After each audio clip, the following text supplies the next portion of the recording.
ಭಗವಾನುವಾಚ ಪ್ರಕಾಶಂ ಚ ಪ್ರವೃತ್ತಿಂ ಚ ಮೋಹಮೇವ ಚ ಪಾಂಡವ ನ ದ್ವೇಷ್ಟಿ ಸಂಪ್ರವೃತ್ತಾನಿ ನ ನಿವೃತ್ತಾನಿ ಕಾಂಕ್ಷತಿ ಉದಾಸೀನವದಾಸೀನೋ ಗುಣೈರ್ಯೋ ನ ವಿಚಾಲ್ಯತೆ ಗುಣಾ ವರ್ತಂತ ಇತ್ಯೇವ ಯೋವತಿಷ್ಠತಿ ನೇಂಗತೆ.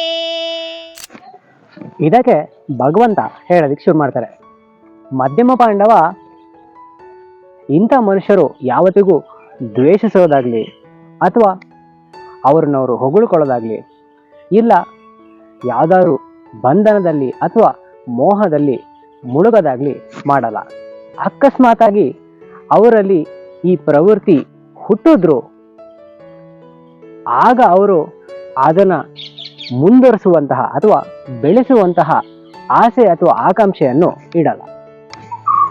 ಯಾರು ಈ ಪ್ರಕೃತಿಯ 3 ಗುಣಗಳಿಂದ ಎಂಥದೇ ತೊಂದರೆ ಬರಲಿ ಅದರಿಂದ ಚಿಂತಿಸದೆ ಈ 3 ಗುಣಗಳಿಂದನೇ ಇವೆಲ್ಲ ಆಗ್ತಾ ಇರೋದು ಎಂದು ತಿಳಿದ್ರೆ ಅಂಥವರು ಎಂದಿಗೂ ಸ್ಥಿರವಾಗಿರ್ತಾರೆ ಮತ್ತೆ ಅವ್ರನ್ನ ಯಾವುದೇ ರೀತಿಯಲ್ಲೂ ತೊಂದರೆ ಕೊಡೋದಕ್ಕೆ ಕಷ್ಟ ಆಗುತ್ತೆ ಅಂತ ಇಲ್ಲಿ ಭಗವಂತ ಹೇಳ್ತಾರೆ.